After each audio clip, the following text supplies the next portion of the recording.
নমস্কাৰ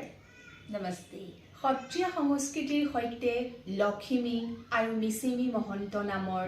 ইউটিউব চেনেললৈ শ্ৰদ্ধাৰ ৰাইজক স্বাগতম জনাইছোঁ শ্ৰদ্ধাৰ ৰাইজসকল আজি আমাৰ সকলোৰে পৰিচিত মহাপুৰুষ হৰিদেৱক স্মৰণ কৰিব বিচাৰিছোঁ 1426 খ্ৰীষ্টাব্দৰ ভাদ মাহৰ শুক্লা পঞ্চমী তিথিত লখিমপুৰৰ নাৰায়ণপুৰত মহাপুৰুষ হৰিদেৱৰ জন্ম হয় তেখেতৰ পিতৃৰ নাম আছিল দ্বিজ আজনভ আৰু মাতৃৰ নাম আছিল পাৰিজাত দেৱী हरिदेव का जन्म 1426 में लखीमपुर जिले के नारायणपुर में हुआ था। हरिदेव के पिता का नाम द्विज अजनव और माता परिजात देवी थे। हरिदेव की पत्नी के नाम तिलोत्तमा और हरिदेव का बेटी का नाम भुवनेश्वरी थे। হৰিদেৱে বাল্যকালতে পাণিনি ব্যাকৰণৰ লগতে বেদ আৰু দৰ্শনৰো জ্ঞান লাভ কৰিছিল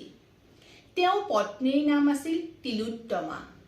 আৰু তেওঁৰ জীয়ৰীৰ নাম আছিল ভুৱনেশ্বৰী হৰিদেৱ আছিল মহাপুৰুষীয়া বৈষ্ণৱ ধৰ্মৰ অন্যতম প্ৰচাৰক মহাপুৰুষ শ্ৰী শ্ৰী হৰিদেৱ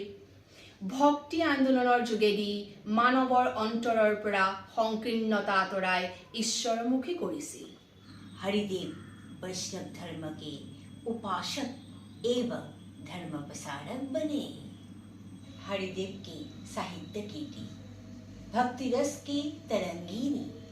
शरण संहिता आदि हरिदेव जी ने बहरी क्षत्र मानेरी क्षत्र हरिपुर क्षत्र कैहाती क्षत्र आदि क्षत्र का स्थापन किया था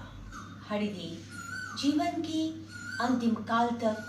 धर्म प्रसार कर रहे थे 1566 ख्रीस्ताब्द के अमावस्या तिथि में महापुरुष हरिदेव परलोक प्राप्ति हुई হৰিদেৱৰ সাহিত্য কৃতি ভক্তিৰসৰ তৰংগিনী শৰণ সংহিতা আদি হৰিদেৱৰ স্থাপন কৰা সত্ৰসমূহ হৈছে বহৰী সত্ৰ মানেৰী সত্ৰ হৰিপুৰ সত্ৰ কৈহাতী সত্ৰ